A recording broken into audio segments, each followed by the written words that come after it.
So this is actually like take 3 I think I've done for this video, and there's a reason for that. I don't really get into the specifics, but this distro and I have an interesting relationship at this point.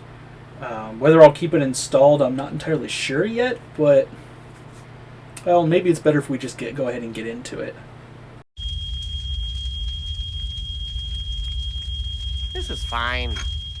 I've thrust them into testing this Aurora Linux distribution because I've had some experience with Bazite and such in the past, and these distros are part of a family of distros developed by George Castro for the Universal Blue project. Now you might ask, what is Universal Blue?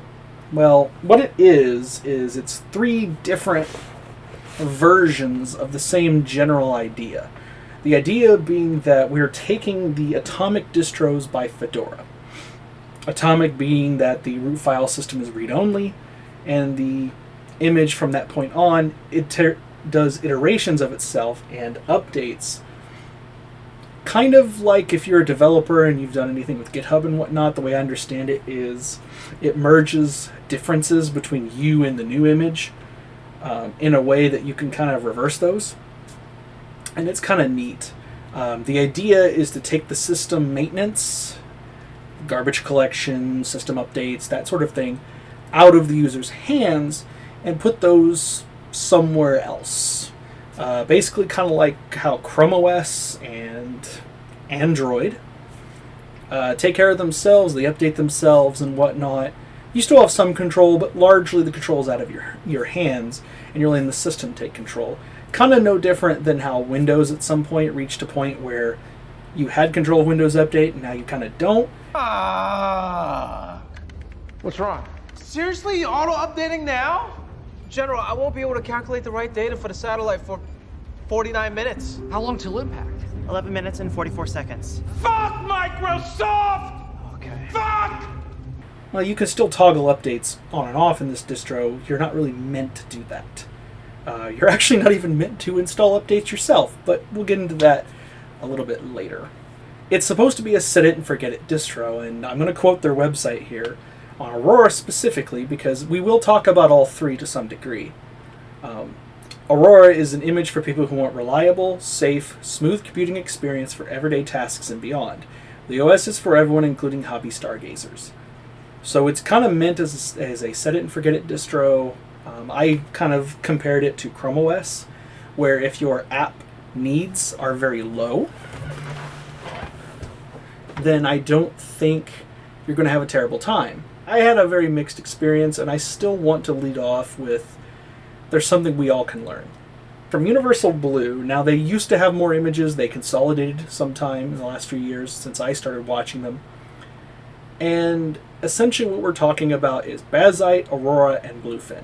I have played with all 3 at this point. I have the most experience with Bazite and Aurora, and I think more people were probably interested in Bazite than anything else. Bluefin is a GNOME experience, Aurora is a KDE experience, and Bazite is a Steam Deck experience. You can have either KDE or GNOME, but largely it emulates the actual Steam Deck, which I have around here somewhere. I also have a 2TB SSD to put in it, so stay tuned for that at some point.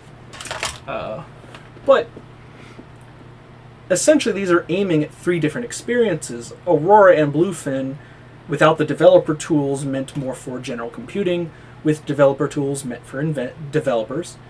And then Bazite meant for the gamer at heart. They have a desktop experience, and they have a home theater PC, also known as the Deck UI experience. They have some things pre-installed and whatnot that makes it pretty straightforward.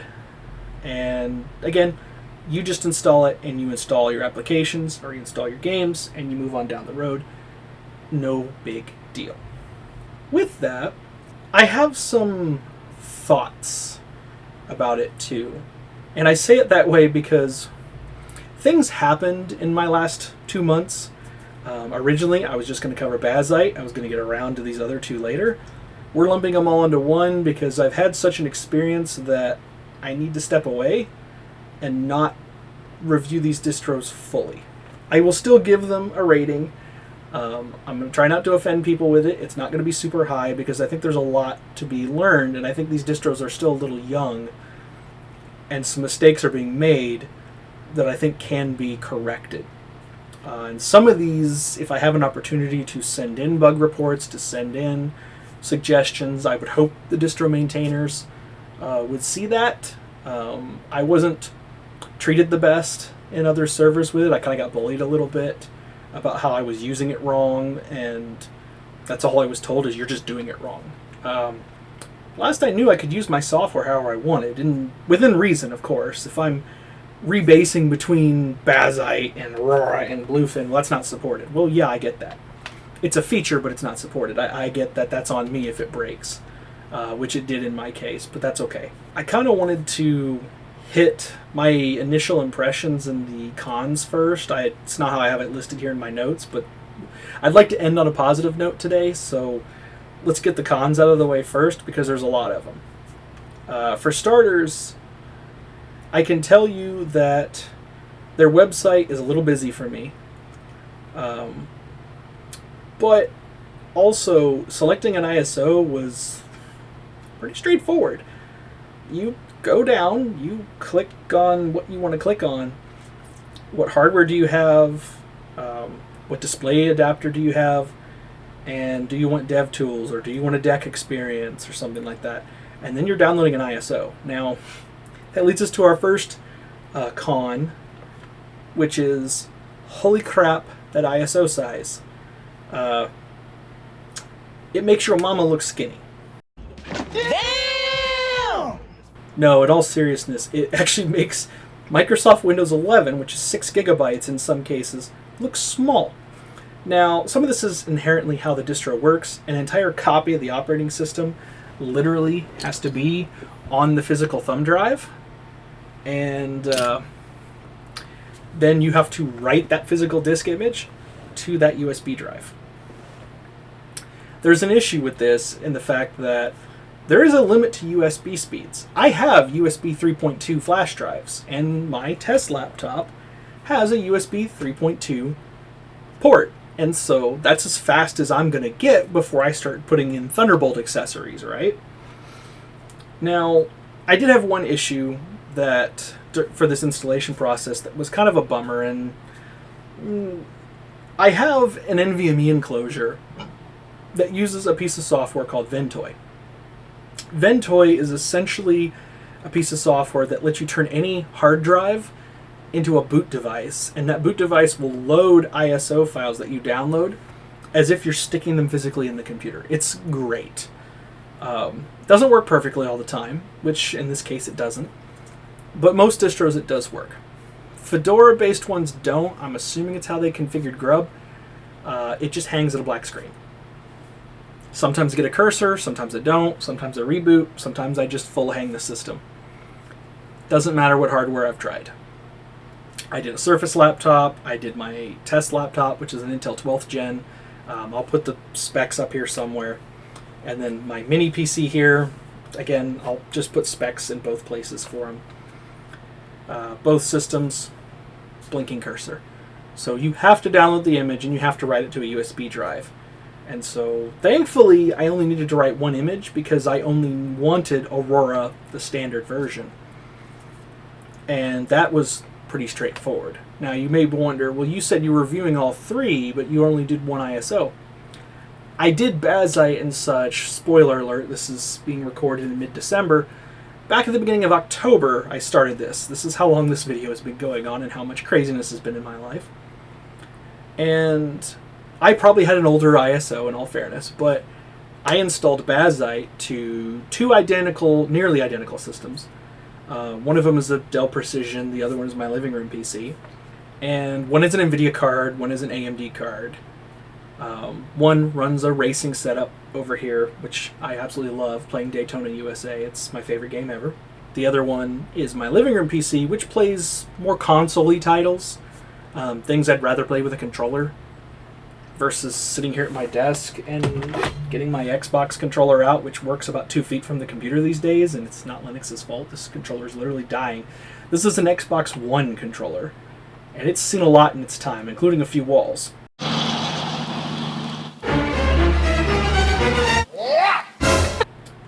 So I'm not even mad that the thing is absolutely worn out and doesn't want to hardly work anymore. But, oh gosh.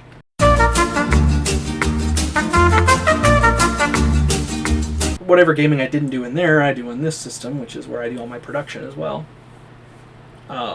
Both systems are fairly capable. They got 16 gigs of RAM, dedicated graphics, not anything crazy. And so I ran Bazite for about a month on those. And I had intended to leave Bazite on them, except both systems got an update automatically. That's the one big thing about this distro, is automatic updates. All of the garbage collection, system updates, Flatpak updates, everything is all handled and out of your hands. You can go in and update the system manually. That's very possible. It's not the way you're supposed to use the system, and trust me, I was told you're doing it wrong when you press the update button. Damn it, I'll push whatever buttons I want. But they got an update automatically. The living room system went to a TTY.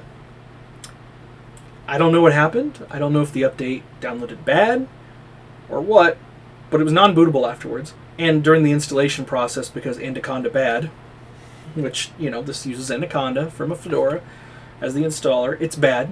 I deleted my Steam drive, my Steam Games library on that system because the whole Reclaim Space UI is just fucking trash. Fedora, fix it, please. Please. Please. We will all thank you. Alyssa, what time is it? What the hell is wrong with this blasted thing? Amanda! But as a result, I had to go download all my games again, which I have Starlink now. It's not a huge deal, but it did piss me off a little bit because then I had to go reset up Lutris games and whatnot. But during that system update that happened sometime in late October, I don't know exactly what was in that update. I believe it was when the Fedora release got Plasma 6, and then that came to Keenanite, and then Keenanite passed it down to Bazite, Aurora, and so on. The Plasma 5 to Plasma 6 transition. That pretty much bricked every distro because the KDE devs, look, I'm sorry, I will go on a political rant another day about how KDE is a fucking shit show, and I'm not donating to them until they get their head out of their ass and fix their shit, because shit like this happens and they're just like, oh, I don't understand. Well, you can fucking test anything. But it bricked both my systems as a result. Like I said, the NVIDIA system, TTY, the AMD one would fail to boot, reboot, and then boot into the previous image, which is how it's supposed to work.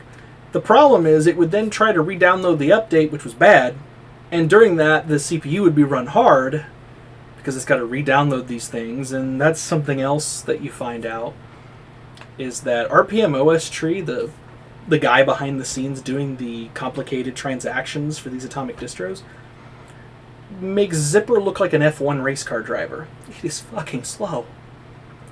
And so it's also very resource intensive. So every system I've had update, the CPU fans going wild, this thing was a stuttery mess every time it updates. The precision here was stuttering in game mode, so I would go to play games and I'd wonder why I'm fucking stuttering. Well, yeah, it's got a 6500 XT, but I was playing a Sega AM2 arcade. There's no excuse for stuttering in the game. That thing will run on a frickin' Intel Celeron potato with no graphics card. Like, come on. So it was stuck in this infinite loop of going around and around, and I just said, fuck it. I reloaded both systems with Mint. One's LMDE, one's not. I meant to do LMDE on both, but this machine, this Dell Precision, decided to be a little bitch and not boot from anything. So it went back to an Ubuntu distro, which the BIOS would pick up. Because you'd install and then it wouldn't boot. And I had some issues with that with this distro too. I'm not blaming it. Some of Dell's BIOSes were not good. Back on the topic at hand, so I had kind of a terrible experience with that. A little over a month, I left this system in that state of constantly rebooting for about a week. And I just said, fuck it. It never got another update after a week and a half. And it's like, I can't sit here with a system that's basically non-usable. And so I nuked it and reinstalled Mint, and that's where it is right now. And I hate that because now I have to go out of my way to maintain the system. But at this point, I'd rather do that because at least it works. And if I don't update it for 6 months, that's on me. System will still work just fine. Which kind of leads me into one of the reasons I had bad experiences is around that same time, I also installed a copy of Bluefin on my Surface Go, a device I've had on the channel before, but you guys don't see a lot of it. And it's because I just use it as a bedside computer. I'll flip through Facebook or I'll flip through Reddit for fun and wear my brain out at night because sometimes having issues going to sleep and whatnot, your brain's still active. ADHD is lovely. But it doesn't do a whole lot. It can watch some videos. It's a little quad-core Pentium from the KB Lake generation. It's nothing to write home about. I installed Bluefin on it because GNOME's a good touch environment, and so I was interested in that. Turns out, bad idea. It basically was unusable immediately. It heat-soaked the cooling system, and it started lagging because the update mechanism was so resource-intensive, it basically made the system unusable every time you booted it. This takes me to my actual real complaint here, which is, can you guys put some system requirements on your websites? There literally are none. Like, there just aren't. So, yeah, sure, technically it runs on anything, but even Linux Mint says 2 gigabytes of RAM and a dual-core processor with 1024 by 768 for best viewing and yada yada yada. Like, they at least outline something, even if it'll run on basically anything. You could put that one in your hat for free. I would like to see that out of this distribution for sure. Other things they touted that I didn't really see were things like battery life. They claimed they did tuning for battery life. I don't know what they did, but it doesn't work. Or at least it didn't work for me. Maybe it works for you. I guess if you're somebody who runs it, let me know in the comments if it did work for you. That HP doesn't have the best battery in the world, but it sees, at least with the stock Linux Mint install with just Power Profiles daemon, the same power manager this thing's using, roughly between 4 and 5 hours. I saw between 3 and 4 hours, consistently a third less on this distribution. For like a desktop like this thing, like this little mini PC, that doesn't matter because I'm a desktop. So, but it was annoying at the very least that that laptop got a lot less battery life. I spent more time plugged in. This could even be a KDE-ism. Maybe they did do tweaking and it does get better than stock KDE. I don't know because I'm not going to install Vanilla Atomic Fedora or Vanilla Fedora to find out. And lastly, probably the last thing that kind of annoyed me was it's not really a tinker's distro. And I don't really tinker on my production equipment, so that part wouldn't bother me. But you are at the mercy of the package maintainers here for a good experience. And what I mean by that is I use virtual machines for certain testing, for like Windows, if I need Windows software, for different things. Even some CAD software for now until I get used to the FOSS alternatives. One of the things I moved to because VirtualBox became a buggy mess was I had used VirtualBox for years. Virt Manager always seems to have a problem with me. I'm going to try to get back into it. Maybe I'll do a video on doing virtual machines. I guess if you're interested, let me know. If you're not, I won't, but if you are, I'll do my best. I had switched to VMware. Well, VirtualBox and VMware require kernel modules to work for their drivers and backend and whatnot, and Virt Manager requires several systemd services to be existent, along with some other packages. On the base Aurora, Bazzite, Bluefin install, none of these will work. In fact, the only one that works is GNOME Boxes, which I have used. It's not the best performance-wise. It's actually pretty terrible. It's actually on par with VirtualBox, which is the sad part.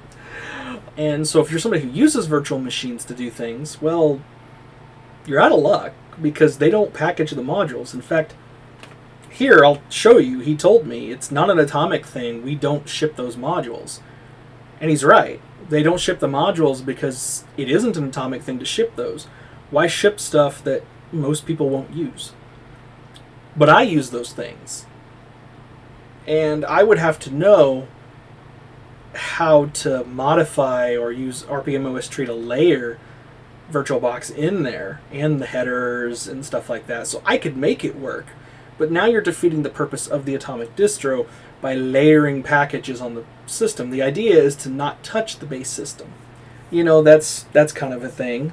I had issues looking at their configs and whatnot because I don't know how they do some of what they do. There are ways to do it, and then there's the way Universal Blue did it. And the way they aliased like fast fetch, neo fetch, high fetch, all those fetches, they all alias to fast fetch. So if you have one of those fetches you'd like to use, tough luck. And the way they did their configs for it, it's in a read-only part of the file system. There isn't a great way to override the bash RC file because of how they did it. Like you can break the bash RC file and get out of it and get a real normal terminal. Again, you're not meant to do that, and if you were putting in a command off the internet to do your fast fetch config, because maybe you found this fast fetch thing was cool and you wanted to change it, you get an error saying you're loading 2 config files because of how they aliased it. So not very friendly in that regard. I'd like to see that change and maybe them use a more standard way to do it, even if they just change the config file in the skeleton profile and just have it copy over. I don't know what the right answer is there, but what they're doing is not what I would consider the right answer. It's just really weird. And there's a number of things in the back end that I don't understand that feel like really weird decisions to make. But I guess it's not my distro, so for what it's worth. I also had issues with Flatpaks being Flatpak. They don't ship Flat Seal out of the box. So for things like Discord, I just couldn't attach files. That you just can't, because the default Discord Flatpak permissions don't give it access to your home folder. Let's just not get into that, please. So if you know the command line to do it, you can. Otherwise, you got to install Flat Seal. I know KDE has a way to do it, but KDE's settings are a disaster in its own right, and finding things is really difficult. I'm sure if I poked around long enough, I'd find it. Maybe I will at some point, but end up just installing Flat Seal to make it easy. And then honestly, finally, my last complaint. Box Buddy is a steaming pile of shit. DistroBox is I don't really see the point that much because I used it to install DaVinci Resolve, and that did work, except it didn't install anything for OpenCL Compute. So you had to go back into the DistroBox to do that, and that meant using Box Buddy or DistroBox enter command. And now you're getting into the terminal to install an app. Granted, you have to anyway to use the ujust command, which ujust is pretty cool. I'll give them that. And, you know, I had some KDE Wayland problems, like text not rendering on the screen. Some of their default GNOME apps just refuse to recognize KDE's fractional scaling. So, like, I don't know, my laptop defaulted to 125%, but my desktop here defaulted to 125 here and 175 over here because one's 4K, one's 1440p. I just run them at 1440p typically, but on default, login, that's what it is. And all their GNOME apps were blurry. My cursor was massive hovering over them. They looked really out of place on KDE, I'm sorry. And just some other weird choices, like obscuring KDE's console, but you could still glitch it into opening. But, you know, it's not all terrible things. I do want to say, for positives, and I want to end on these positives too, it was really easy to install software as long as it didn't have any special requirements. If it was a Flatpak, app image, I think they ship stuff for app images, I didn't check that. But if it's a containerized app, like Flatpak, it installs no problem in the GUI software. In fact, I think the only app I had that had issues was Jitsi, and it just doesn't launch, and I don't know why. I can't say, maybe it's a problem with the Flatpak. I don't know. It works on X11. It just doesn't work on Wayland, so maybe it's a Wayland problem. Post-installation just isn't needed because, well, you can't tinker anyways, so what are you post-installing? You're post-installing your Flatpaks and stuff, maybe your configs.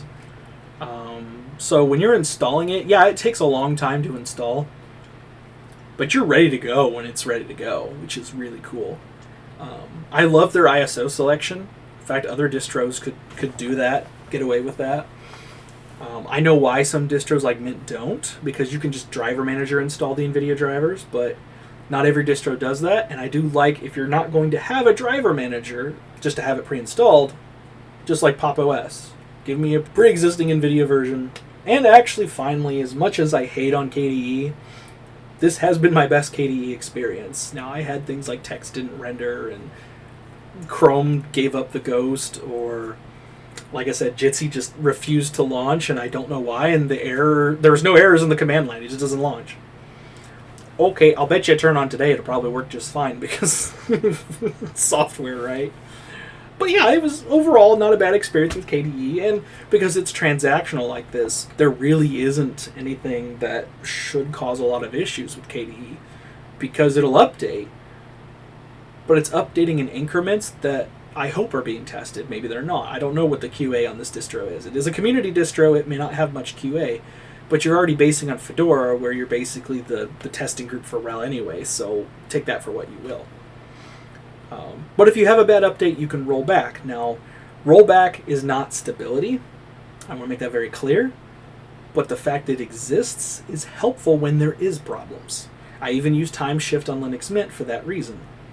Clearly, the Atomic Desktop is not for me, and maybe it'll stay around in this mini PC here. I was pretty optimistic when I first installed it, but not after some of the stuff that's gone on. Maybe I'll keep it around for now.